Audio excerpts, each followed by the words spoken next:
baby. Let's go. This is the Gray Bar Sports Open Live. Gray Bar, your distributor for electrical and datacom needs on 104.1 FM, KMOX. Here we go on a Monday night. We haven't had many Monday shows here recently. We're not going to have a lot of shows, period, here moving forward. We've talked a lot about it. The Cardinals, they are going into a month of June where they are going to be very, very busy. Only a couple off days the entire month today, and then a couple Mondays from now. And outside of that, Cardinals are playing every single day. Most of those games are night games. So we've got a 2-hour show today. Glad to be able to have it. We just won't have many in the month of June. As always, if you want to join us, you can do so by calling, texting, tweeting, or leaving a video message. If you call or text, the phone number is 314-436-7900, 314-436-7900. If you tweet at me, it's at Matt Pauley on air, MattPauley on air. And if you are watching us on Facebook, Twitter, or YouTube, you can leave a comment in the video chat, and we will see that as we go along through the course of the program. We have a busy program tonight. Bernie Miklasz. You just heard a lot of Bernie. You're going to hear more Bernie coming up in about 10 minutes or so. We'll have our weekly conversation with him here on Sports Open Line. He's going to join us, and we'll try to talk about some different things than what we talked about during the entire Redbird Rush Hour today. Then at about 6:35, Scott Braun is going to join us. He is the host of Foul Territory, one of my favorite baseball content producers. So we'll talk with him. We'll talk with Alex Matheson, who is a long snapper for the Battlehawks. They wrapped up their regular season, and they now go into the postseason where they've got an opportunity to play both of their postseason games. If they continue to advance, they've got an opportunity to play both those games in St. Louis in front of their home fans. So we'll talk with Alex coming up in just a little while. And then at 7:35, we'll talk with our friend Mark Emmert from Cardinals Magazine. New issue is out, and we'll go through the different stories that they've put together in this month's magazine, which they always do an amazing job telling great stories. If you don't pick up Cardinals Magazine on a normal basis, or if you've ever thought about subscribing to it, I would encourage you to do so. That's one of those things that, remember, I don't know how old all of you are, but for me, I'm in my early 40s. Like, my entire life until fairly recently, every single time Sports Illustrated came out, it's like, read that first thing. I can remember being in high school and being in middle school and going into the library, and it's Sports Illustrated Day, it's ESPN the Magazine Day, it's Sporting News Day, and opening those up. When I met Dave Kindred, who was the back page columnist for Sporting News for so long, he was somebody who I read on an every single week basis, and there was.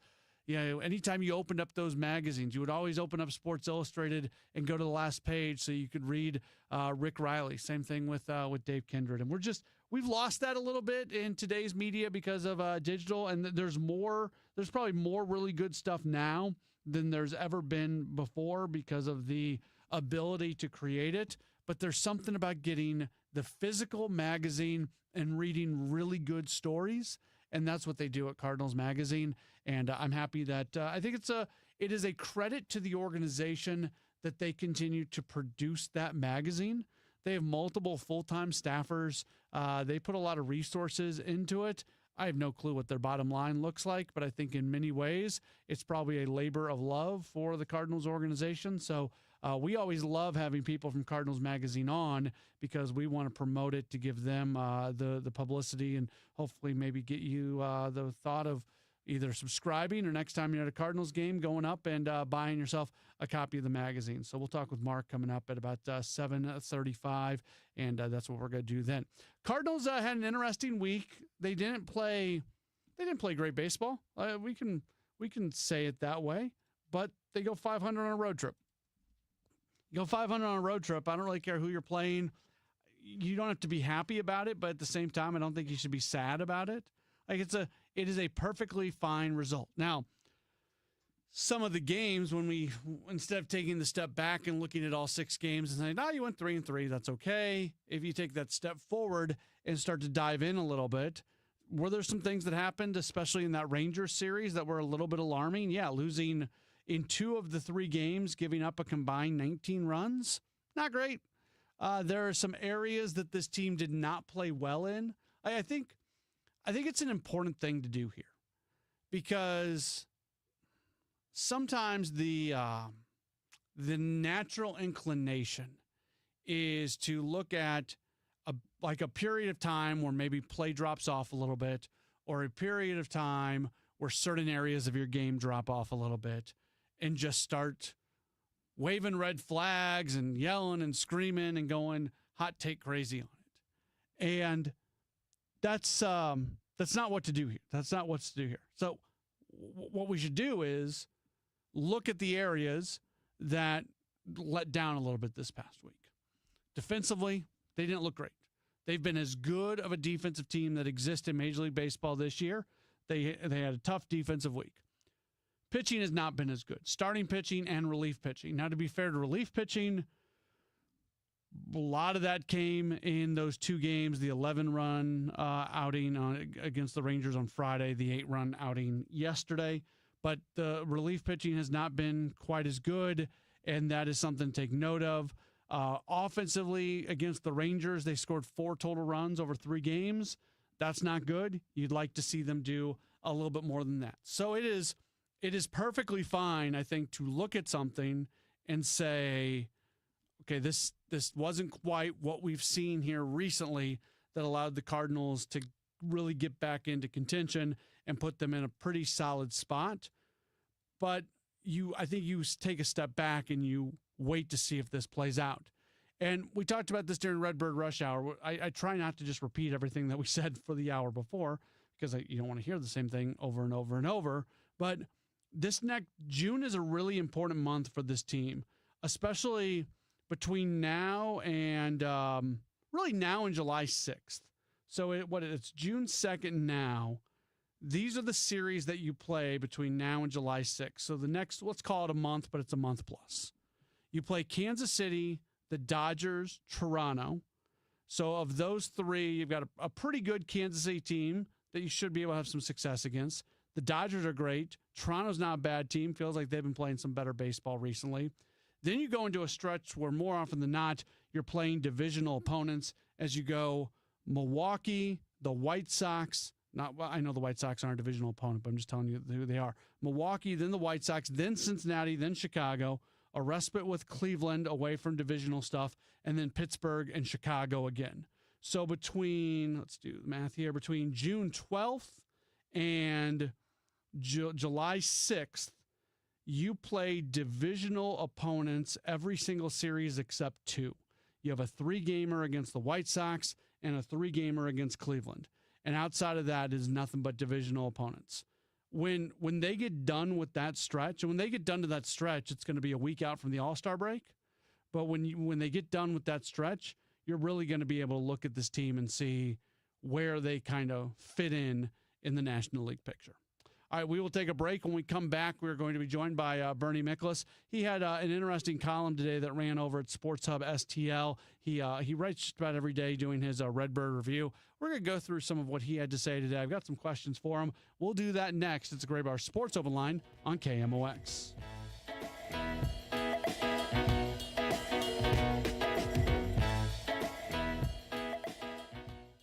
I'm Ed Evans, CEO of Consumer Cellular. No, we're not one of the big guys. Truth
to your health.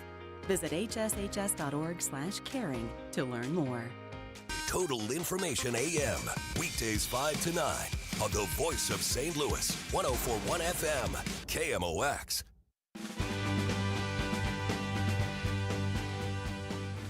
Tell you what, you are getting a lot of Bernie Miklasz right now, and that's a really good thing. We love having Bernie being part of the team here at KMOX. He was just on with us for the Redbird Rush Hour. Now, with this being our only sports open line this week, this was our only opportunity to get him on. The conversation being brought to you by Saliga Heating and Cooling. It is, as mentioned, Bernie Miklasz rejoining us here on KMOX. Hey, Bernie. I tell you what, man, Dave Glover show today, Redbird Rush Hour, now this, I love it. I love it. But I disagree with you strongly that people think it's good to hear me this much. But I still love the opportunity. Well, we're glad to have you for sure. I wanted to do something a little bit different than what we did during the Redbird Rush Hour. And I was reading your Redbird review earlier today at Sports Hub STL. And you mentioned a lot of what we talked about on Redbird Rush Hour, just some of the areas that the Cardinals have not been as good at this past week or so. And I mentioned the defense and the bullpen and hitting. And I think we all kind of agreed during Redbird Rush Hour, you got to let this thing play out a little bit longer before you start to really get worried about stuff. That being said, I'm going to ask you to do the exact opposite. Are there any of these things here recently that did get to a point where you're maybe a little bit more aware of what's going on? Well, I've been kind of tracking this really since late April or so. And the Cardinals are just playing too many games where they score one run or no runs. And the only reason why I think it's relevant is because, first of all, needless to say, their record is lousy in those games. But the other thing, they're way up there among teams in Major League Baseball in terms of the highest number of games where you score one or no runs. The last time I checked, they were tied for like fifth for the most games like that. And see, that's just too much. It's going to happen every now and then, but it's been happening too frequently, in my opinion. And so the consistency is the challenge. And to be consistent, what's related. I mean, they scored 4 runs at Texas, and I'm not trying to overreact to that because it's good starting pitching there. But then again, they didn't do anything against the Texas bullpen. And the problem is, and this ties in a lot of things. We had a question from one of our listeners on Redbird Rush Hour. It's like, well, what do you do to freshen up the lineup? I don't really know that you can freshen up the lineup all that much. I mean, the problem is you have, and I'm not going to get into numbers, I'll just give you the names. Since May 1st, Nootbaar, Scott, Walker, Arenado, Pages, and Gorman are all well below average offensively. And so they need some of those guys to heat up if they can. Burleson and Herrera and Brennan Donovan and Wynn and Contreras are all at least 20% above average offensively since May 1st. But they've got to get more guys into that. And Herrera's cooled down recently. I just think it's consistency. I really do. With Nootbaar specifically, it's actually incredible that the Cardinals just had one of their best Mays ever when their leadoff hitter hit .231 with a .286 on base percentage and a well below 700 OPS. We all know how talented Nootbaar is and the things that he can do, but bluntly, we really didn't see a lot of it in May, especially over the second half of the month. Yeah, and I think, he's a smart guy, and I think he's figuring it out. He made some comments after he had that really big game in Baltimore last week where maybe he was being too aggressive. He wasn't, he was going up there with the intent to swing and do damage right away instead of when he's at his best, as you know, and I think Cardinals fans know, he's at his best when he's taking pitches, making the pitcher work, wearing him down, and counting for a pitch that he can drive. So I think he just got a little overly aggressive. And I expect that he'll temper that and he'll get back on track. It's actually interesting to me, and kind of interesting in a bad way, because it has felt like the thing that has held Nootbaar back throughout his career is injuries, and not just injuries, but that time when he comes back from injuries, it always took him a while to kind of get back going. Well, he stayed healthy this year, yet he's had kind of this lull, and it feels like that goes against sort of his career arc where, generally speaking, if he's staying in the lineup, we don't see him take those steps back. The steps back always come back after injuries. Yeah, and I'm going to go back. You're right. I'm going to go back to something you said. It actually speaks well of the Cardinals that they had such a great May without their leadoff hitter having a good May, and it speaks to there's some people. I think when Ali Marmol moved Mason Wynn up to second, I think Mason Wynn's been so good batting second that kind of offset Lars Nootbaar's cold spell or whatever you want to call it. So that was a really good move by the manager. So I think Ali Marmol's always trying different things. So when we talk about freshening up the lineup, more consistent results, I think they're pretty limited in what they can do. And yeah, I know what people are thinking. Thomas Sajaci, Thomas Sajaci, Thomas Sajaci. Hey, I get it. I'm not saying that that would be wrong, but I wonder how much he would actually play. And listen, they have got to get at bats for Nolan Gorman, whether people want to hear that. They just have to. Well, Bernie, they finally have the path. There's three things that can happen right now. Two of them are connected to the Jordan Walker injury. They can play him more now as a DH the times Herrera catches, and we really don't know how often that's going to happen. You're able to get him over at second base if you play Donovan in the outfield, which you can do. And then we talked about the Redbird Rush Hour. Maybe you find a day or two more often, days off for Nolan Arenado. So that always existed, but now really two of the three things that I just mentioned are directly connected to the Walker injury. If Walker's only going to be out for a week and a half, you almost have to try to take advantage of that and get Gorman some at-bats. No doubt, because his strikeout rate's way down, his swing and miss rate's way down, his chase rate's way down, but he hasn't put it together in a way that leads to results. But his habits are much better in terms of plate discipline.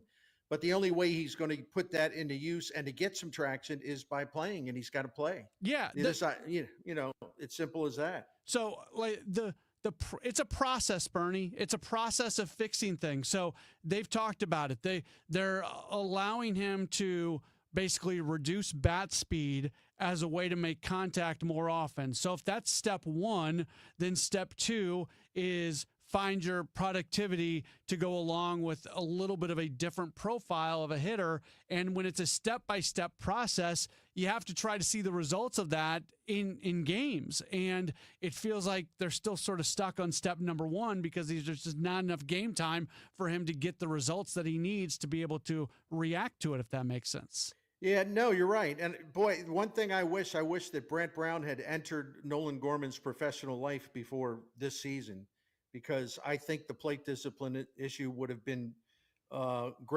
significantly improved even from the very beginning of his major league career, So, but you have to take a step back sometimes as a young hitter who's a free swinger. You got to step back before you can move forward. And that's kind of where this has been. So, but yeah, the people are like hollering to trade him. No, they're not going to trade him. I'd be stunned if they did that unless they got the proverbial offer that blows them away and they just can't refuse it. But it's very dangerous to trade him because he'll go somewhere else and hit 38 home runs and you'll never hear the end of it. I do think there's a shelf life on this whole thing when you consider that whether Nolan Arenado is an untradeable commodity right now and JJ Weatherholt's on the way. 1 + 1 can't equal 3. No, I agree. They're going to have another log jam, and it's been a whole thing of log jams. And listen, one idea I had, and everybody knows because I've hollered about it. I like the idea of Ivan Herrera at DH because he can't throw anybody out. I also don't want to see him get hurt beyond the plate. But one way to work Gorman in, and listen, we all admire Pedro Pages. Just really good defender and all that stuff. But he just isn't hitting a lick, and he hasn't for a while. And maybe you get some offense behind the plate with Herrera, and you just do the best you can with trying to throw out base runners, and then that's a way to slide in more at bats for someone like Gorman, who could play third base or he could play not first base. Well, I guess he could, or he can be used at DH, as you said, more than he has been. It's scared. The one thing that scares me about all this, and I shouldn't be scared about something that's going to impact maybe 2 or 3 games over a 162 game season. It's crazy to be scared about it, but I've watched this team and I've watched Oliver Marmol long enough to know that if it is a 1-run lead in the 8th inning, Herrera's out of there and they're going to get Paz in defensively. And what the thing that sticks in my mind is the other teams get tied up. It's going to be the 10th inning. You're going to have a runner on at second, and it's going to be Pajes batting instead of Herrera. No, you're absolutely right. That's certainly in the back of everyone's mind because was a problem with it before Herrera got hurt. He was getting pulled out of every game where he was a catcher.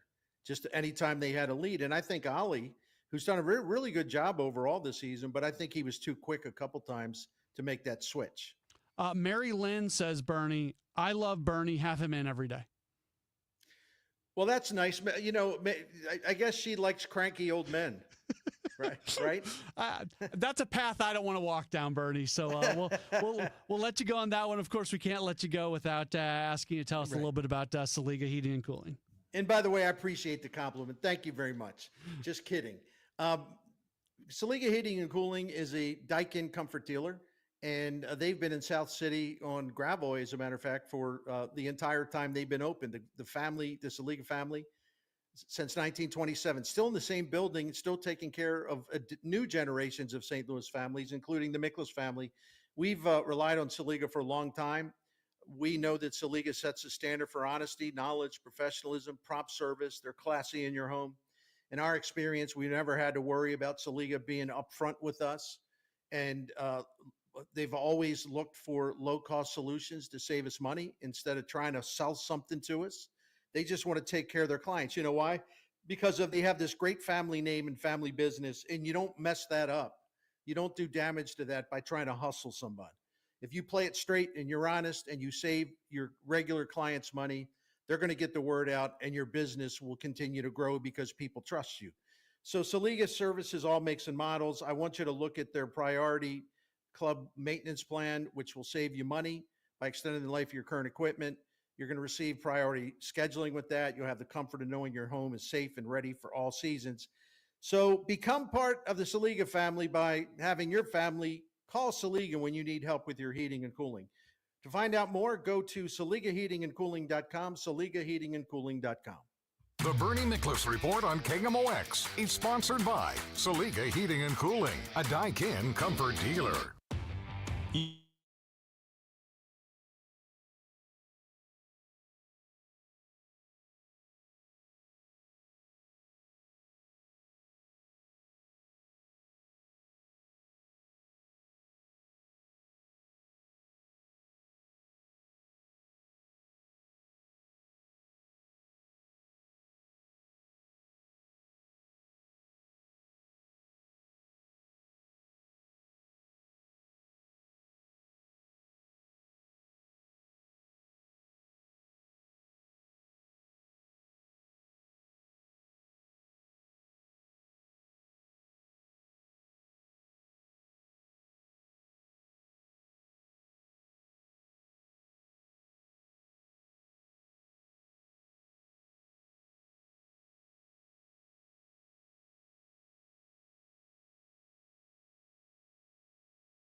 It's an off day for the Cardinals, so we've got a full 2-hour edition of the program. Tonight is a Gray Bar Sports Open Line here on KMOX. My name is Matt Pauley. Very happy to welcome back onto the show this next guy.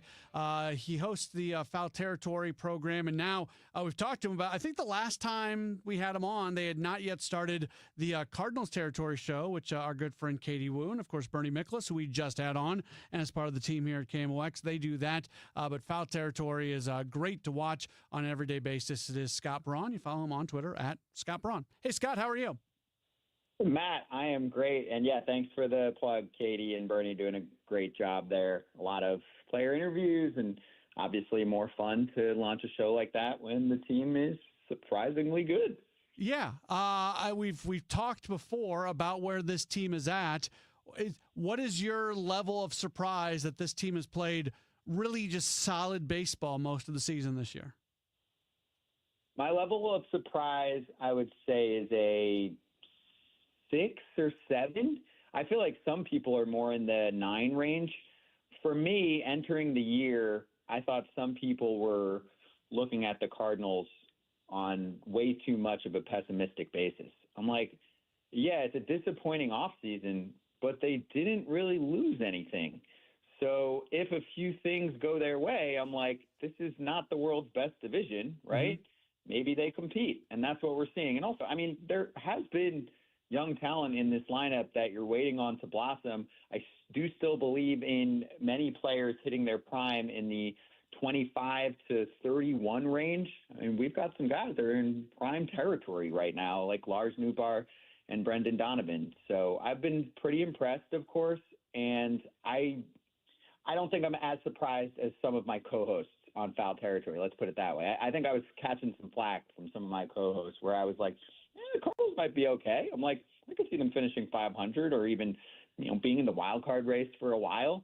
So that's what they're doing. They're in second place in the division. I would say the biggest disappointment right now, Matt, is the fact that we don't get Cubs Cardinals for another few weeks. I'm like, damn, this would have been a fun litmus test year to just pit those two teams against each other, but we got to wait a while. Yeah, and they'll play twice in a short amount of span. Their first series against each other goes June 23rd to the 26th here in St. Louis, and then they'll go to Wrigley for a 4th of July weekend series. But you're right. I don't know. I'd like to see more like them build the schedule where you have a lot of divisional matchups early on in the season and late in the season. In the middle of the season, you mix in a little bit more of the interleague and other divisional series. Again, putting together a schedule is tough, but I think to your point, the Cardinals have played 1 million interleague games in the first month and a half of the season. They've played their first 9 games are all against interleague opponents. That's not exactly the way to get real excited for the start of a season. No, I'm with you. I would love to see a little more juice early on in the season when attendance can be tougher too. It can be colder outside. A good way to get people more excited is to spark up a rivalry or two. And also, I would say the variety is more important in the middle of the year where it's like, oh, cool. The Cardinals are facing some interleague opponent and some player that we usually don't get to see. Okay, I'm in for that. So I'm with you. I think beginning and end of the season is most ideal. Of course, you got to leave some games towards the end of the year because then there's playoff vibes to it when teams are fighting for a division crown. But yeah, I'm looking ahead at the June schedule for this team. And I mean, Matt, it is not easy coming up. Damn. I mean, obviously I know it wasn't a great weekend for them against Texas, but Kansas City's good. They're going to have the fire of one of the top prospects just called up in Jack Caglione. I'm sure people in the area know all about him.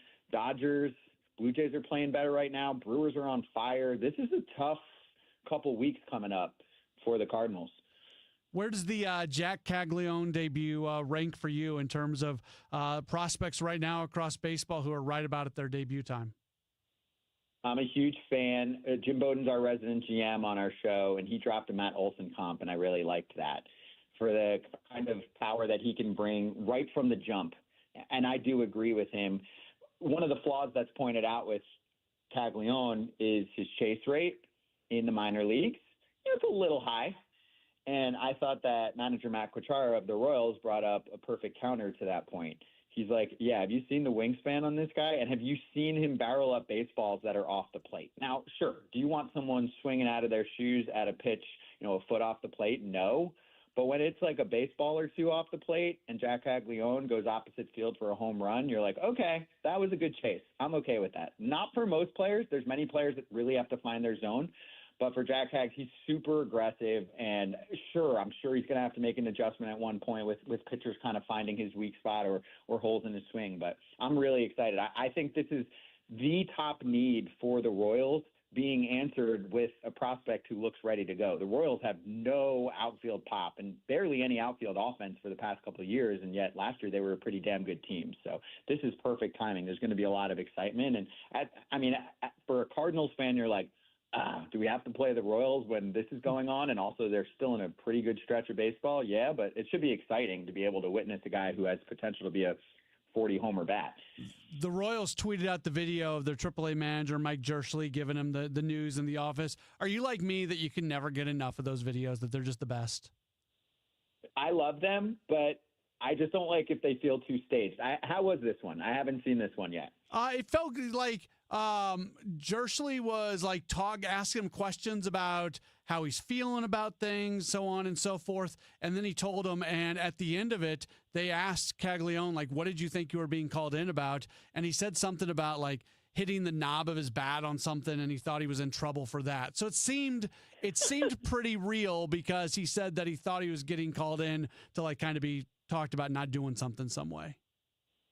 Well, good. I appreciate it, because there's so many of these now, and this is a big prospect call week because we're right around the Super 2 deadline, which for the sake of time, someone can look that up online.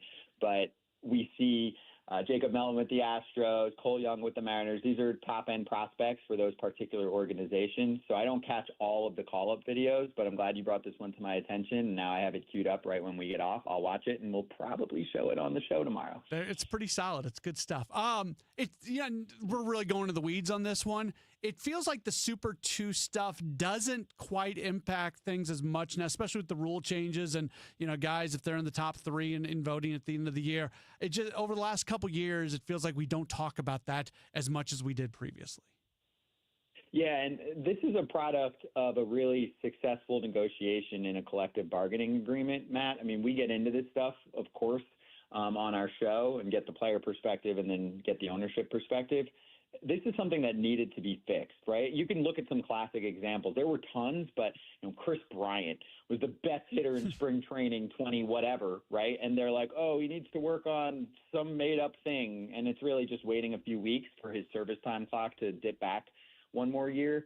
It was a narrative that I felt was taking over our sport at times. And now you still have people screaming and crying for prospects to come up, but it's a little more buried in terms of why the call-up isn't happening, if that makes sense. Yeah.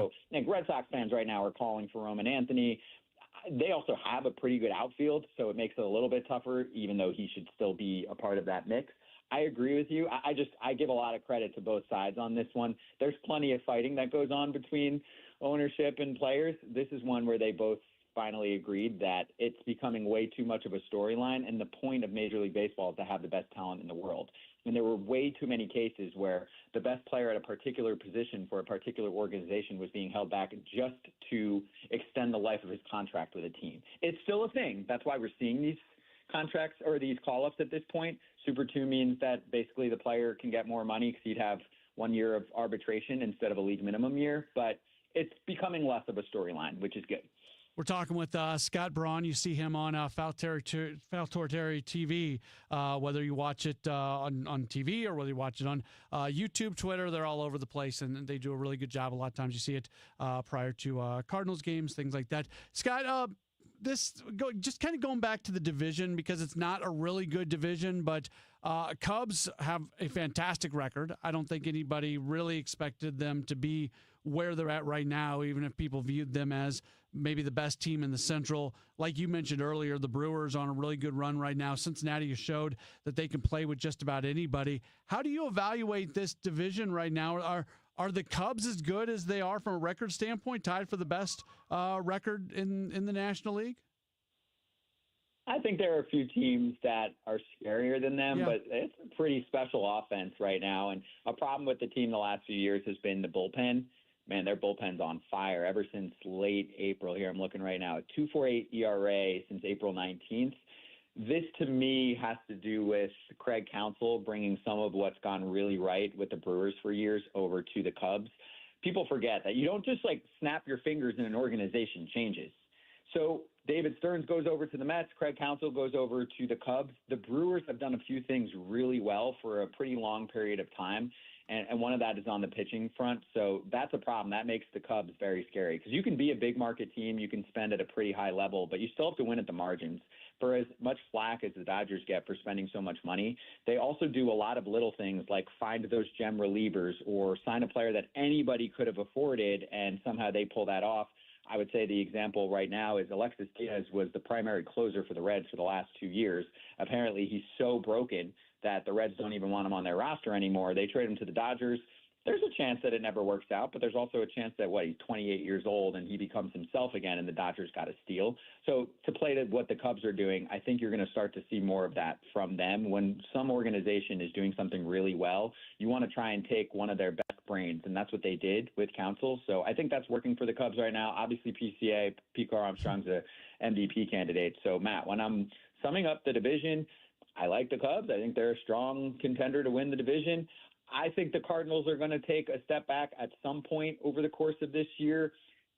I think they're okay and more of a 500-ish team in terms of looks for me. They're 7 games over at the moment. I think the Reds are going to make a little bit more of a push. They're 29-31 on the year. Obviously, the Pirates are terrible. They're just a brutal team right now. But overall, I think the division still has the Cubs leading the way. Probably, I would go, if I'm power ranking it right now in terms of what I like, I'm going Cubs, Brewers, really close with Cardinals and Reds. I think they both look kind of 500-ish to me, and then the Pirates are a 100-loss organization. So hopefully that's the best way to sum up what I'm seeing right now. I think the Brewers are going to make more of a push, though. Young, exciting. They play the game, I think, to a style like the Diamondbacks have offensively over the past couple of years, but the Brewers have better pitching. So I think they're going to be a problem again. They've won 7 in a row, and it's real. Scott Brawny hosts Foul Territory along with a good number of folks. You see AJ Przinsky and Eric Kratz, and Ken Rosenthal contributes a bunch of folks, and then they've got affiliate podcasts and shows like the Cardinals Territory Show with Katie Wu and Bernie Miklas. Just fantastic, the network that Foul Territory is building out. And if you're not paying attention, you really should. Scott, appreciate the time as always, and we'll catch up with you again down the line. Yeah, Matt, thanks for the plug. Always enjoy this conversation. Have a good one. Talk soon. Awesome. Very good. That's Scott Braun with us from Foul Territory. We'll take one more break. We'll come back. We'll wrap up hour number 1 of the program. So got a lot coming up in hour number 2 as well. Don't go anywhere. We're rolling through a Grid Bar Sports Open Line here on a Monday night on KMOX. I'm Ed Evans, CEO of Consumer Cellular.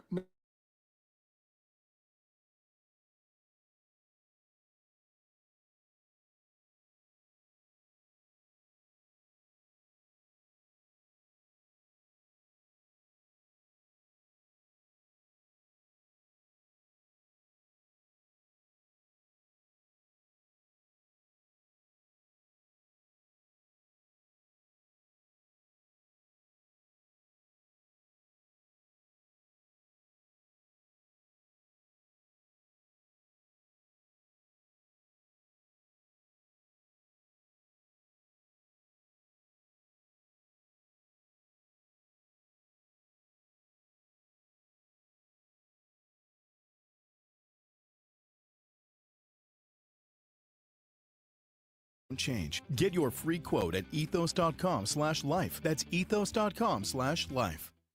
So do you want better internet at home? If you do, I would strongly recommend that you take a look at i3 Broadband.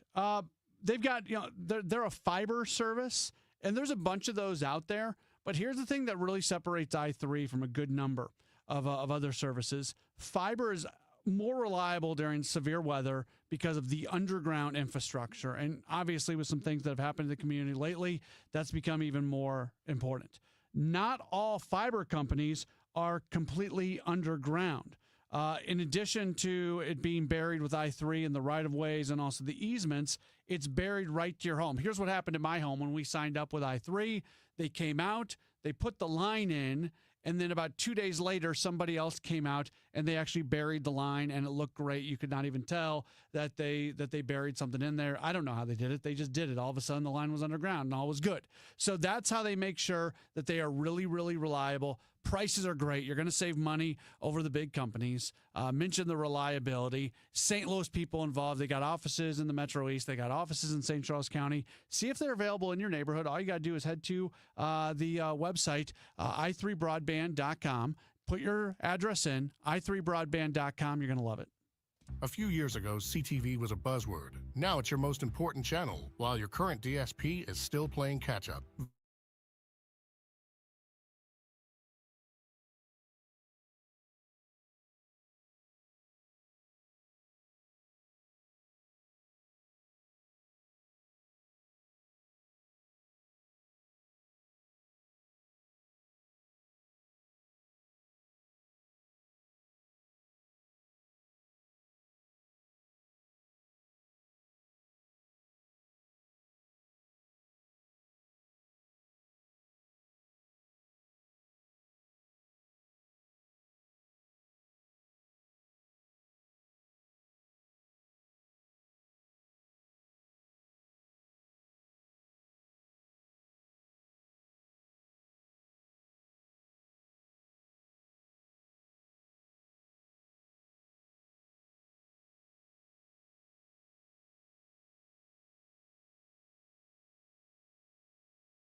Days a year. Visit forthepeople.com and we can get to work on your case. No recovery, no fee. Morgan & Morgan, for the people. Injured? Dial Pound Law or visit forthepeople.com for an office near you. Welcome back to the Gray Bar Sports Open Line. Once again, Matt Pauley on KMOX. Back at it as we do continue on. Just a couple minutes left here in hour number 1 of the show. Hour number 2. We're going to talk with Alex Matheson. He's a long snapper with the Battlehawks. The Battlehawks just wrapped up a really, really good regular season, and now they're getting ready for the conference championship this weekend. If they win that, they'll go on to the league championship game the next weekend. Both those games will be played at the Dome. Whether they participate in the championship game or not, that's being played here in St. Louis. So no matter what, those games are being played in St. Louis. At least one of them will include the Battlehawks. Hopefully, both of them do include the Battlehawks. And then our friend Mark Emmert from Cardinals Magazine is going to join us at about 7:35. A couple text messages that have come in. Robert texted in, said, when Jordan Walker hits the baseball solidly, it looks like a rocket both on the ground and in the air. It's very exciting to see and hear that. Jordan is such a physically gifted person. We have to stay with him. Robert, you're right on. And this is where, even though sometimes people roll their eyes at me when I talk about underlying numbers, because underlying numbers don't produce baseball, or they're not baseball card numbers. They're not average. They're not home runs. They're not RBIs. More often than not, they lead to those things. There is generally a direct correlation to, okay, this is a guy who hits the ball this hard. This is a guy who's got this kind of bat speed. This is a guy who puts the ball in the air. So there's a launch angle that goes with it. All of a sudden, you look at all these things and you say, okay, this person has a profile of an all-star, of a big-time player.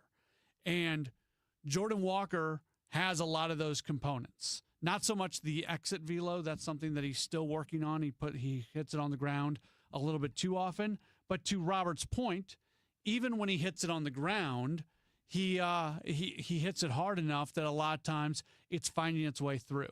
And I'm not I don't want him pounding it into the ground over and over and over and over again. But I'm not overly worried about that.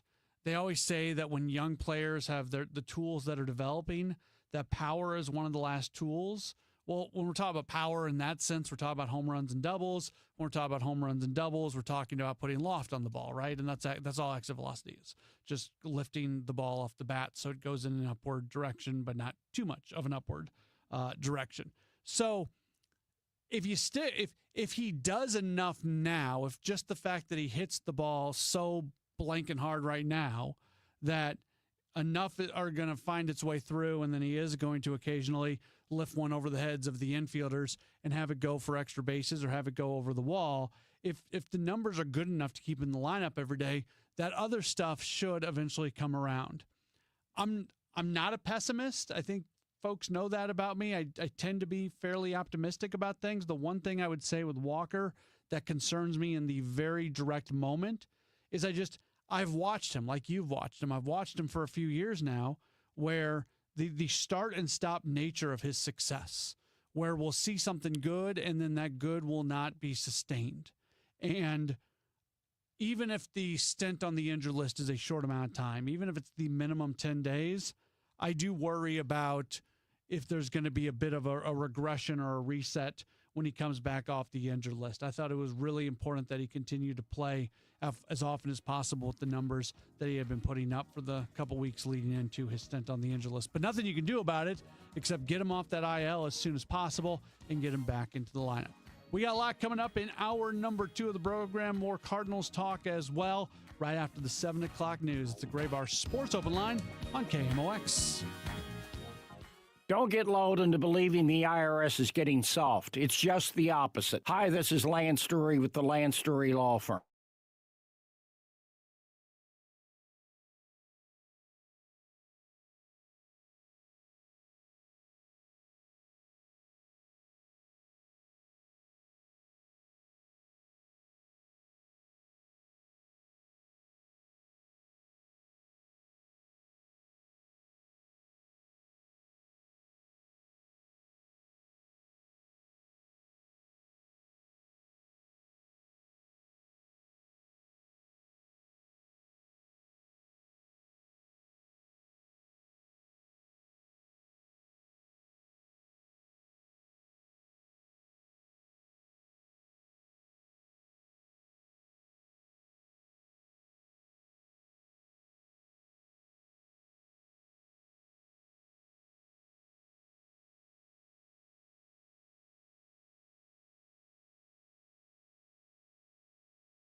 with a high of 91. Tomorrow night, showers and spot storms, low 72. And for Wednesday, periods of storms and some showers, breezy with a high of 80. Right now, we've got sunshine. It's 83 downtown at the Arch. I'm Michael Calhoun, KMOX News.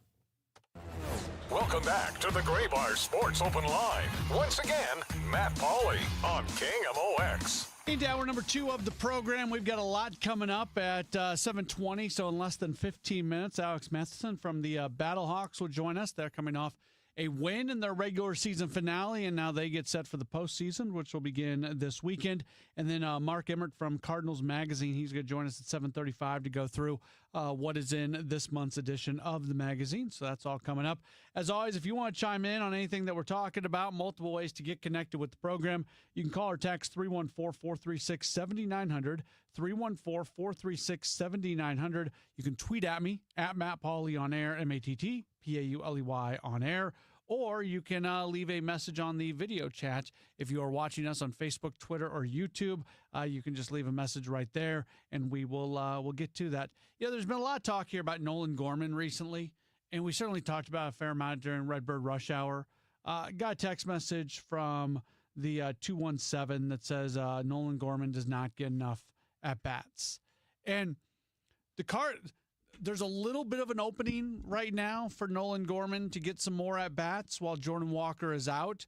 It's still not a direct thing. Like, Gorman doesn't play the same position as Walker, so it still takes a little bit of movement, and Alec Burleson is still involved in this. For the most part, you would think if the Cardinals want to put like their best lineup out there in terms of who's producing best right now, it's just getting Burleson out to right field and going there. But if you don't have Burleson in there, you're able to put Donovan in the outfield, and that opens up second base for Gorman. If you want to put Herrera behind the plate, DH opens up for Gorman. You can still have Burleson out in right field, and you can have Gorman DHing. So, and then you've got another bat in the lineup. So there are some things that you can do. We've mentioned Nolan Arenado maybe getting a day off more often here or there as a way to open up some third base at bats for Gorman as well. But generally, all that being true, but all that is also temporary, right? When Walker got injured, they said that it's expected to be a minimum time on the injured list kind of stint. And whether it really is just the 10 days or even if it goes on a little bit longer than that, barring some sort of unexpected setback, there's no reason to believe that this is going to be an extended absence. And then it's not even like a clear path forward to get Gorman more at bats with Walker on the injured list. There's things you can do, ways you can make it happen. Once Walker's back, that door that's halfway open goes back to being mostly closed. And here's the situation the Cardinals are in when it comes to Gorman. Everything about him says if you completely and totally unlock him, he's got the ability to be a big-time, middle-of-the-order, run-producing bat. Something that any team would love to have. They haven't unlocked it yet. We are watching this year in particular guys fix things that have been off, I think thanks in large part to Brant Brown, where Brown's been as good as any hitting coach out there in terms of finding the flaws and swings and starting to go to work to fix things. And it's a multi-step process. And Jordan Walker is a fantastic example in all of this because Walker's been working a long time, and they'll fix one part and then they'll fix another. Like you think of a swing as just being one thing. Well, there's different things that go in. There's a bit of a domino effect. And I'm not a hitting coach. This is a conversation I like having with Kevin Wheeler because he can use words that are better than I can in describing what's going on. But it is, you can fix one part of it and then you get that and then you make another tweak and you fix this part of it. Like it's a process. And the benefit that Jordan Walker has had as he has gone through this process and as we've seen the hitting numbers get a little bit better for him recently is the fact that he's in the lineup more often than not. So He's able to work on something, and then he's able to take it into a game. And that's where the problem exists with Nolan Gorman. Just about actually getting him enough at bats where he's able to work on stuff and then see the results of it in games. So when the texter from the 217 says Gorman does not get enough at bats, I agree. I think Oliver Marmol agrees. If you go back to the story that was written by Katie Wu in The Athletic maybe a week ago, week and a half ago, whenever it was, maybe it's been less than a week, I don't know. I just know I read it and it was good. Oliver Marmol talked through the different things that they are doing to get players at bats and what they're doing with Alec Burleson and what they're doing with Jordan Walker and all those guys. And he said, if you went back and you read that story, he said, Ollie did to Katie Wu, that essentially the one name that you're not seeing is Nolan Gorman, and it is a struggle to find a spot for Gorman to be able to get that run of at-bats that you want to see him get. So you have that part of it going on. And then the other part of it is how this roster is going to look moving forward. Because I don't think Nolan Arenado is going anywhere. At this point, to trade Nolan Arenado, it truly has to be a perfect storm. You have to get a team that wants him. You have to get a team that he wants. You have to get a team that has a deep enough lineup that they take him on knowing what he's going to do from an offensive standpoint right now, where they really just want him for his defense, but they can also be a team that can pick up enough of his salary that the Cardinals see it as being something that makes sense. Because the Cardinals are not going to trade him away where they're eating most of the salary. I think they set a number when they almost got that deal done with the Astros. It's probably about at the same point. Now, the one thing that the Cardinals do have going for them is every day that goes by, that's one less day that's on his contract. And his final year of the contract is a pretty reasonable number. But that being said, to me at this moment, the Arenado contract looks mostly like an untradeable contract to me. So you have Nolan Arenado not going anywhere.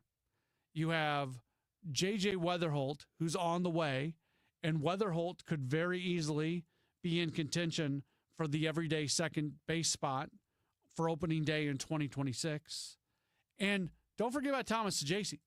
You can't just leave him at AAA and say, okay, this guy's going to go do a really good job, and you're never going to see him back in the big leagues outside of injuries or something else that's going on. Like at some point, Saggese either needs to be part of the big league team or you utilize him in a trade to go pick something else up. And I don't think that's something that the Cardinals are jumping to do right now with where this organization is at.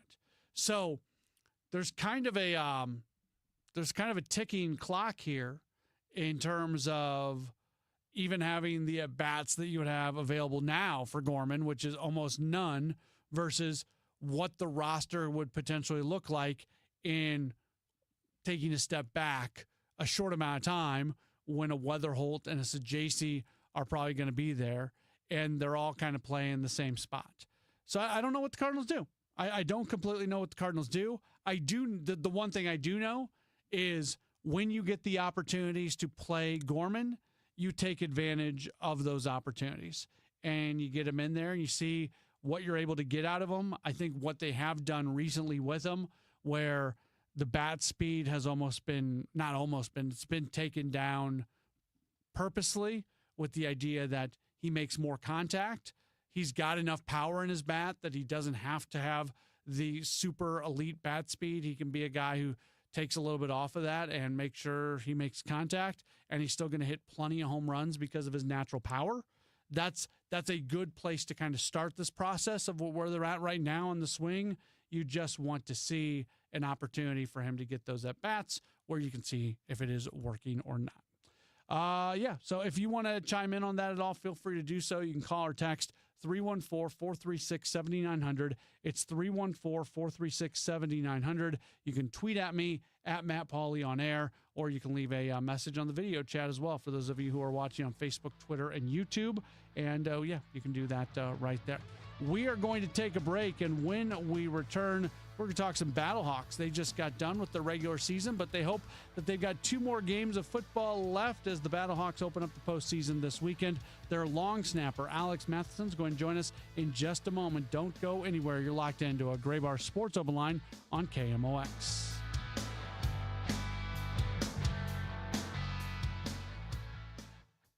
You ever try fixing your car and realize you're missing that one part? Yeah.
named to the All-UFL postseason team as the top long snapper in the league, and he joins us right now. Alex, thanks for taking some time with us. Congratulations on the honor. I know there's more that you guys certainly want to accomplish, but it's a cool thing for at least right now. Yeah, I mean, thanks for having me. We're, classic phrase, job's not finished, Really want to get farther than we did last year and, get over the hump and bring that championship home to St. Louis. 2 of the 4 special teamers on the All-UFL postseason list come from the Battlehawks, yourself, and then your kicker, Rodrigo Blankenship. It just goes to show the strong special teams that you guys have had all season long. Yeah, I mean, we have a pretty big focus on special teams. Kyle Caskey, our special teams coordinator, is second to none. We're meeting with special teams, all 4 units every day. Every morning, 8 a.m., we start with special teams. It's a huge focus, and I think it's helped us win a lot of games.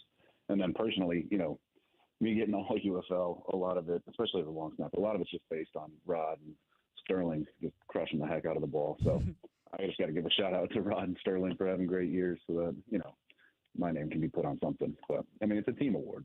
If the punt team doesn't block and cover well, I'm not on it. So it's really an award for the whole unit. Yeah, it's a really good way to look at it. You mentioned the work you guys do. You guys all the teams train in the same area down in Texas during the week, so I'm sure you have conversations and talk with guys from other teams. Do you get the sense that there's more of a focus on special teams with St. Louis than there is for some of the other teams in the league? Yes. No, there is. So in the specialist community, kickers, punters, and snappers, a lot of us train together in the off season. So, I have friends that we play against and we talk to them, and a lot of them in these other teams are a little jealous of St. Louis and how much we actually focus on that part of the game. And it shows on game day, time in, game in and game out. The work and the focus that we put on special teams really comes to light. And so, we hear it from other guys. Was that about as challenging of of an environment to long snap as? I mean, it was wet, it was rainy. I can't imagine. And your coach mentioned you by name. I mean, what was it like in that environment this past weekend? It was interesting. So DC always has, they play at Audi Field, which is a soccer stadium, which is perfect. They get a good amount of fans. So not only was there weather, the environment there is not very friendly to opposing teams. We have a good rivalry, but the rain, that wasn't even just rain. It was coming down. There was puddles on the field. I'm sure you can see it on the broadcast even. It's just all the light reflected. And then, we do, 2 drives, and then we go back into the locker room for another lightning delay. It was, it was tough. But personally, I grew up in Wisconsin, played my college ball in Minnesota, all outdoors. So, the weather, haven't had to deal with it in a while. But, you just kind of rely on the experience and growing up. And, realistically, I learned how to snap in bad weather. So it was nice to have that experience to rely on. And then, having guys like Rod and Sterling, professionals, guys who've done it for a long time at high levels, we just kind of have our little, cheats, tips, tricks, whatnot to help deal with the weather and get through games like that. So a lot of it's just experience and, relying on each other and just trusting it. And at the end of the day, having fun. You don't get to play on a grass field with that much, mud and water up very often. Feels a little bit like old school football. So just try to take advantage of the opportunity to, play in an adverse environment. Did everybody have that feeling of, okay, let's enjoy this one? Or is that maybe a split locker room where some folks have your attitude towards it, but some would rather a nice sunny afternoon? It felt for the most part like guys were excited about it, because especially it was week 10, and we kind of had, the playoff situation locked up. We were playing a lot of guys who were just itching at the opportunity. But the vibe for all of us was it just really seemed like guys were having fun. It's one of those games where it's like, all right, you can't really control the weather. You can't control it's raining. And now I'm not going to speak for the quarterbacks. I can't imagine that they were too psyched about it. But it really did just seem like the vibe of just like, all right, old school football in the mud. Let's, have fun. Let's get down there. Let's get dirty and, make them regret stepping on the field with us, You've gotten some NFL opportunities. You spent some time on the Rams practice squad. You spent some time with the Baltimore Ravens at a rookie minicamp. I know at the end of the day, like the overall numbers that you put up are going to be what they look at. But do you also look at that as a situation just to kind of show your overall skill set, that you can go out there and you can be a long snapper pretty much no matter what the environment might be, which I would think would be important to NFL teams out there. Yeah.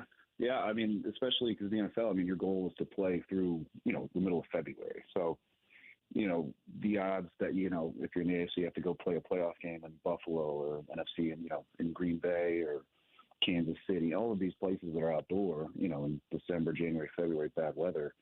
Yes. I mean, I love the opportunity to go out there and just put, some film, like good film, play well in bad weather, just be like, I can do it.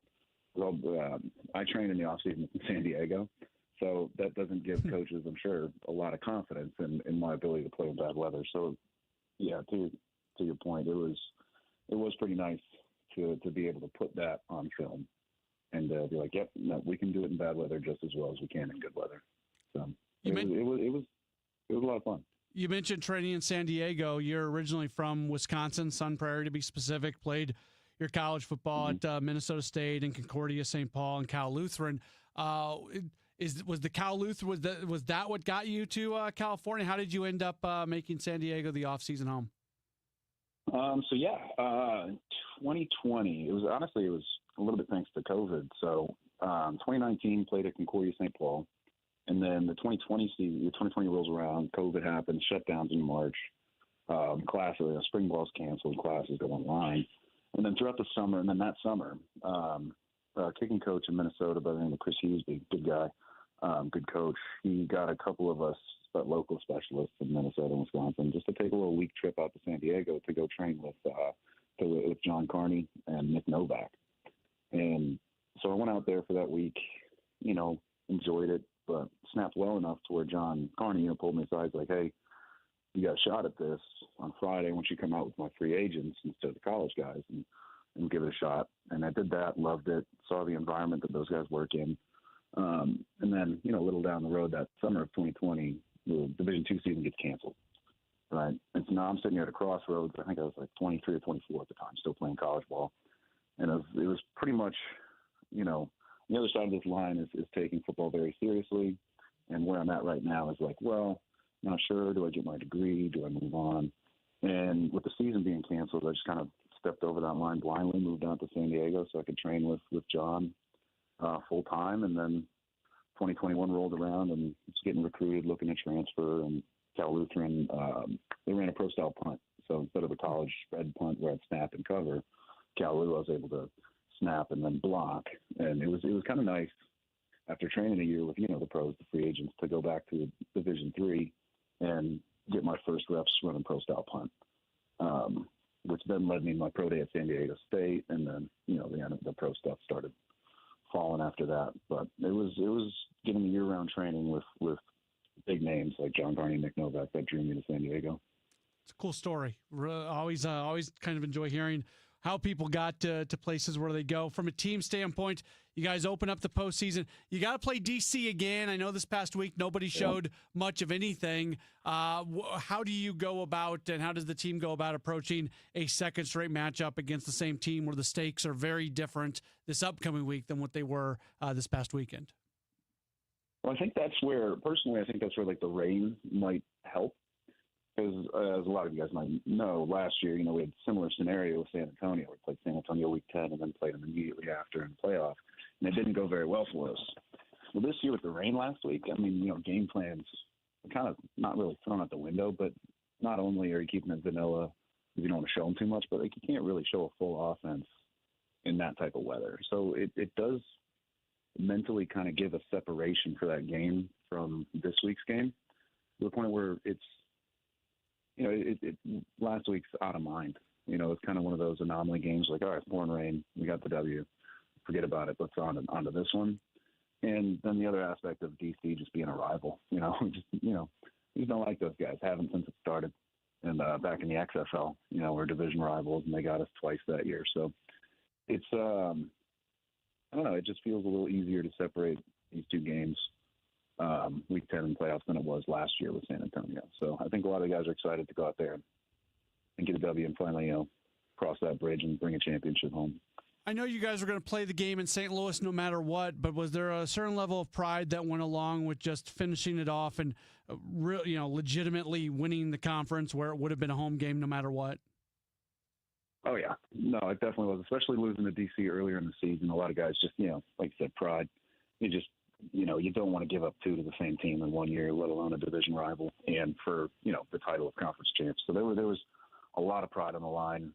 And then a little bit of freedom, with the game not necessarily having a ton of implications on playoffs. Guys were able to play loose. You weren't as concerned about the weather. You're not as concerned about, missing something. You just go out there and play free. And usually when guys play free and loose, you play better. So it was a good little equation for us to go out there and play hard, play well, and beat a good football team. Battlehawks in action Sunday night. That's going to be a 5 o'clock start over at the Dome. Tickets are available. Head to the Battlehawks website, theufl.com, and get to the Battlehawks page. You can go to their schedule page and then click the buy tickets, and they're right there. And hopefully it is a full house coming up on Sunday night. Alex, really enjoyed this conversation. Thanks for taking the time, and hopefully you guys have a couple more wins before all is said and done this year. Yeah, absolutely. Thanks for having me. Make sure you guys come out on Sunday at 5. Ready to beat DC. Awesome. Very good. That's Alex Matheson. He is a long snapper with the Battlehawks. Top long snapper in the league, according to the UFL All-League team, which came out earlier today. We're going to switch gears, get back into Cardinals baseball when we return here in just a moment. A new edition of Cardinals Magazine available, and one of their writers, Mark Emmert's going to join us, talk through what is in this month's edition. That's up next on a Gray Bar Sports Open Line here on KMOX. This is Megan Lynch for Ophthalmology Associates. Do you worry about going to see someone about your eyesight because you're stressed about the tests that they might run, and more specifically,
StoreSTL.com. Renner, forward and back. Giddy up! RENNER, RENNER. Cards manager Ollie Marble joins the Gas House Gang every Tuesday at noon. Sponsored by Siteman Cancer Center on the voice of the Cardinals. 104.1 FM, KMOX. It's a Gray Bar Sports Open Line right here on KMOX. We have you for a full 2 hours tonight, taking you till 8 o'clock because no Cardinals baseball. Cardinals, they will get back at it tomorrow. It's going to be a fun night at Busch Stadium tomorrow. A couple things going on. Cardinals, obviously, back in town. They're playing an interstate rival as the Kansas City Royals come to town. You would expect some folks from Kansas City will make the trip across the state. And then also Kansas City has one of the top prospects in baseball. MLB Pipeline has him as the number 10 prospect, I believe. Jack Caglione is going to be making his Major League debut. So going to be a fun weekend. When you're at the game, head on over to the stands where you can pick up a scorecard, a media guide, or a copy of Cardinals Magazine, a new issue available. And we're very happy to talk with Mark Emmert. He is a senior writer with Cardinals Magazine, joins us right now. Mark, appreciate the time as always. How are you? I'm doing well. How are you, Matt? Doing all right. You had the cover story on this month's copy of Cardinals Magazine where you got into Lars Nootbaar, and one of the key points of the story is there was a mission that Cardinals manager Oliver Marmol gave Lars Nootbaar right before the season got started. Can you, without giving too much away, because we want people to pick up the magazine for sure, can you talk through what you learned when it comes to that? Yeah, and I don't think it's a big secret that Lars Nootbaar is a really, really good leadoff hitter because he's so selective at the plate, has kind of otherworldly skills in that sense. And it was in Memphis, the final exhibition game of the season, and you were there, I know, to call it. I listened to you on the radio. You did a great job. And Ollie called Lars in his office and said, "You're going to be my leadoff guy every game this year." Last year that had been Mason Wynn at the end of the year, as you know, and Mason had a little bit of a rough spring. Lars had a really nice spring, and he's done a great job in that leadoff spot. I think he's a perfect fit up there at the top of the lineup with Mason right behind him, and then Donovan batting third. That's been a really, really nice mix for the Cardinals this year. Yeah, his last couple weeks, notwithstanding where he slumped a little bit, you look at his profile as somebody who can get on base, but can also slug a little bit all at the same time. He's not going to give at bats away. He's going to make pitchers certainly work. He's going to draw his walks. He did that at a historic pace in the first month of the season. There's so many things that Nootbaar being in that leadoff spot has kind of helped unlock, and he, beyond Nootbaar, then Wynn more recently going into the number 2 spot. There's just been different areas of this lineup where it feels like putting guys in certain positions has unlocked certain parts of the lineup. Yeah, and I know Ollie really likes that left, right, left combination to start off that lineup with, and it's obviously he's got the 3 right guys there. And, Nootbaar leads the team in home runs and runs scored and walks and so many categories, and it's just been good, I think, for Cardinals fans to see him healthy for a long stretch. I mean, that's kind of been his biggest issue in the past, and he even mentioned that his goal is to play 150-plus games this year because that's one thing he has not accomplished yet, and he thinks that's what he owes his team. All right, let's get into some of the other things that are in the magazine. And you and Elizabeth and Stan, I mean, you guys just do a great job putting together Cardinals Magazine, and especially during the season where you guys are putting out new issues on a very quick turnaround. It seems like just about every month. Lots of great stuff in this current edition that's available. Talk to me a little bit about Nolan Arenado's pet peeve when it comes to people handling his glove. Well, he's not a big fan of it, for one thing, but it's actually a very interesting feature we have in this issue. It started way back in spring training. Major League Baseball had an initiative this year where they wanted to talk to a bunch of players across the league about their very first glove, the first glove they got when they were a child, what they remember about it, what was special about it. And so we kind of took that idea and expanded on it and talked to some of the current Cardinals about what it is about their current glove, why they chose the model they do, how they personalize it. And Stan McNeil interviewed Nolan. Of course, Nolan was happy to talk about his glove. He loved that conversation. And he does not like anybody putting their hands in his glove. He said it's okay if you pick it up and touch it, but don't put your hand in there. That, for some reason, really kind of creeps him out. And, of course, we did not put our hand in his glove. We respected that wish. Sonny Gray says, hey, you can put your hand in my glove. I'm not a weirdo about it. So different guys have different kind of feeling for that part of their glove, but also I thought it was interesting just to talk about these guys, about how they personalize their gloves, how they break it in. Stubby Clapp is kind of the unofficial glove breaker in around the team, he told me, and that involves a microwave of all things. Don't try that at home, but that's one little technique that he uses. And so it's just a lot of really interesting information about gloves. If you really are into gloves, and who isn't, we talked to 6 current Cardinals about their glove, all about their glove, and including their first glove they ever had as a child as well. I'm kind of Team Arenado on this one. Like sometimes, when Pajes played second base earlier this year, he had to use somebody's glove. And that's a sweaty hand that's in like my glove. I don't want some other guy's sweat all inside my glove. Maybe I'm being a little something about that, but I think I'm Team Arenado on this one. I think maybe they should wear a glove over their hand while they put it in your glove. I think maybe that's the secret there, right? Like a surgeon. Yeah, they got athletic trainers. Hey, Chris Conroy, can I get a glove, man? There you go. That's the way it should work. It's like COVID era rules when it comes to glove or something. Yeah, I like it. I don't want the hygiene. Now, is it in the same story where you guys talk about the personal messages that are stitched on some of the gloves? Yeah, and I didn't really realize how much care these guys put into those messages. Like,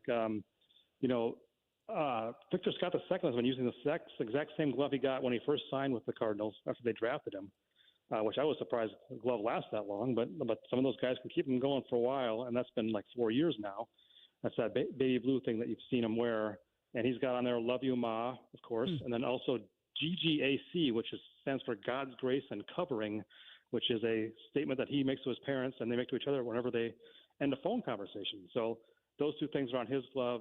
Of course, Lars Nootbaar has the very bright green Mizuno. I think he's the only player on the team that wears a Mizuno, and it was handmade for him this year, which of course speaks to his Japanese heritage, which means a lot to him. And he's got his grandfather's name, Tetsuji, stitched in Japanese lettering.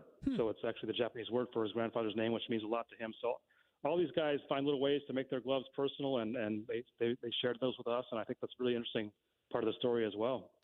You guys talked to Victor Scott II a little bit, and he talked about his favorite pregame ritual. Can you share that with us?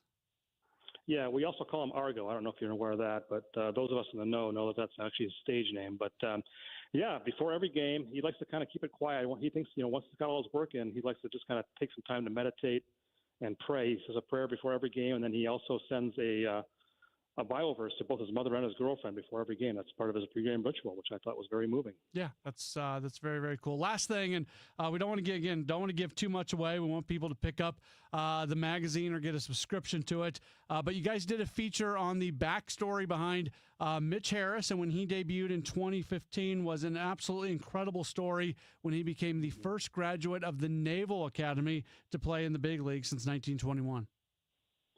Yeah, and that's actually a story that I wrote, and I was going to do that anyway this year because it's the 10-year anniversary. So I just kind of did a little research on Mitch and found out that he was a financial advisor down in Atlanta. Didn't think a lot more about that at the time, and then I was on the Winter Caravan with him this year, as it turned out, and he's wonderful on those events. The fans just love him. And he told me he's got a book coming out, and so we sat down and talked more about the book, and it turns out it's actually a very, very kind of deep and personal message that he has in there. A lot of things that he went through on his journey from Naval Academy graduate. It took him 5 years of naval service before he could play professional baseball again. He was worried that he was never going to get his chance. Of course, he was 29 years old by the time he debuted, which was ancient for a baseball player, young for us, but for those guys. And so I think I did share a little bit of that in the story. I guess I'll leave that as a little bit of a mystery. He also has a book coming out in about a month or so. He's going to be in town actually this week. He'll sign some copies of a magazine for us that we'll give to select readers that are lucky enough to buy that copy of the magazine. And I'm really looking forward to seeing him again. He's really, really a wonderful man, but his journey was not exactly the feel-good story that we all thought it might have been at the time. And that has a great ending, but there was a lot that he had to go through to get to that point. So he's telling that story now. He's opening up about it, and I think people will really enjoy reading that. It's all part of this month's Cardinals magazine. It's I mentioned it's available at the ballpark. If you go up to the stands where they got the scorecards and the media guides and everything, get yourself a Cardinal magazine. You can also get yourself a subscription. What are all the various ways that either you can pick up a single copy, Mark, or like I said, just make sure that you don't ever miss a copy by making sure that you're subscribed to it? Yeah, I appreciate that. Yeah, we do have a stand at the ballpark where we sell all our products. We'll have a yearbook coming out in about a month. People can definitely want to stay tuned for that. And then, Cardinals.com/magazine. You can buy any back issue. You can subscribe to a year there and get some free perks that are, I think, pretty handy. And we will mail that right to your house. In fact, I think this issue came out today. I found out my mom got hers today. So they're in the mail. We'll send them right to wherever you want it to be mailed to. Is the yearbook done, or are you guys still putting the finishing touches on that? We're putting the finishing touches. We're looking for about a June 30th release date, and I can tell you that if you're a fan of Willie McGee, this will be a must-have memento. Okay. That's one of you guys do an amazing job with all the publications, the magazine, the calendar, everything. But the yearbook and everything that you guys do, and it really is a yearbook because you guys spend just about the entire year working on it. But that's always just a fantastic thing that you guys do every year. So looking forward to that as well. Well, thank you so much. We always appreciate your support, Matt. In fact, we had a staff meeting yesterday, and we've decided you are now officially a friend of the magazine. Oh, okay. So I will bring you a copy to the clubhouse tomorrow. Awesome. Perfect. Do I get a business card that says Matt Pauley, friend of the magazine? Matt, come on. Now, don't push it. This is all new to us, but okay. We'll bring it up at the next meeting. Perfect. Mark, always appreciate the time. We'll see you at the ballpark this week. All right. Thanks so much, Matt. All right. Very good. That's Mark Emmert. He is a senior writer with Cardinals Magazine. Great stuff coming up in this month's edition, and you'll definitely want to check that out for yourself. One more break. We'll come back, and we'll wrap up this edition of the program as we continue on with the Gray Bar Sports Open Line right here on KMOX.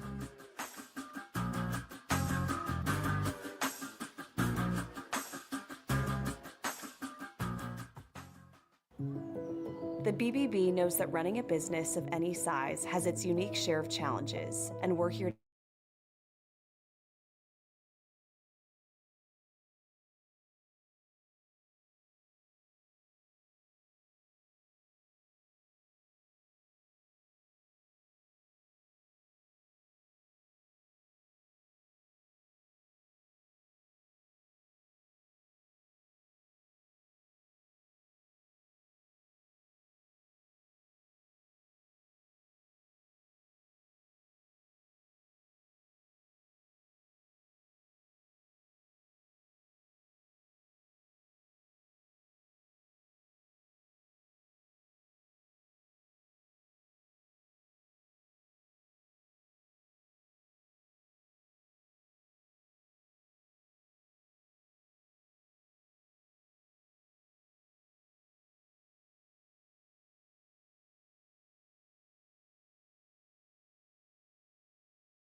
for an office near you.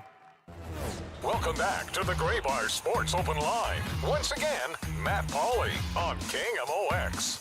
Just a couple minutes left here in this edition of the program. This is our only sports open line this week because we've got Cardinals baseball playing evening games for the next 4 nights.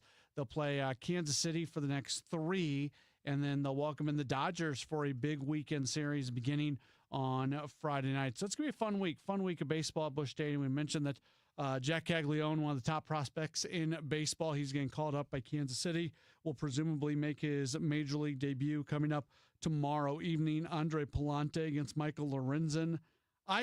Maybe I'm crazy here, but I like that matchup for the Cardinals. I like Palante more than Lorenzen. The final day, I think Matthew Liberatore is going to have a bounce back, even pitching against Seth Lugo in the series finale. So I feel pretty comfortable with that one for sure. So we'll see. We'll see what happens over the weekend. But the pitching matchups are fine for the Cardinals going into it. Wanted to mention one non-Cardinals baseball story before we get out of here. And there's a life lesson here. The life lesson is don't get drunk and do stupid things, because that's what some person in some other country did, but it impacted somebody in the United States, a baseball player, in a pretty major way. If you've not followed along with this story, Lance McCullers Jr. is a pitcher for the Houston Astros, and he was out for about 2.5 years due to injury. And McCullers has always been known as being like a really good dude. And he rehabbed an injury and eventually got back after 2.5 years. In his second game since returning from that absence, he gave up 7 runs in the first inning. So what ends up happening? The stupidest thing in the world happens. He starts getting death threats on social media. And one of the death threats said that they were going to find his kids and murder them. So just horrible things being said. And McCullers told the Associated Press that when his wife was talking about those threats on the phone, his 5-year-old daughter overheard the phone conversation. So when he got home that night, his 5-year-old came up and started asking him questions about what are threats, who wants to hurt us, who wants to hurt me, yada, yada, yada. As a father of a 6-year-old daughter, that hits home with me a little bit because I know the kind of questions that you can get asked as a dad, and sometimes you just don't have answers for them when they're coming about real world type stuff. Well, this had been investigated. Kyle Sixta, here's what they found out. It was an intoxicated bettor located overseas who had been betting on Astros games, lost money, and when he was drunk, decided to start sending death threats to Lance McCullers. That's just horrible. It's terrible. So bad. It's terrible. And they haven't said what country this person is in or anything like that. Really, the being drunk thing, like, it's been a really, really, really, really long time in my life since I've had enough alcohol to be that way. But at my worst, I'm not sending death. Like, you do stupid things when you've had a couple drinks too many. You don't send death threats. This is ridiculous. That's so ridiculous. That's so far past the line. That's not what people do. People have to be better. Yeah, and you can't use being drunk as the excuse. Not at all. You can. That's what this bettor tried to say. It. The man reportedly apologized and asked that his apology be relayed to McCullers and his family. And the case does remain open. Charges are being considered. I'm sure the person being in another country adds something to this that makes it more challenging. But just a terrible story and a reminder that you should never do anything even in the same neighborhood as that story. We will call it a day for the program. We've got a replay of the Gas House Gang. That's on the way next right here on KMOX. Prescriptions require an online consultation with a healthcare provider who will determine if appropriate. Restrictions apply. See website.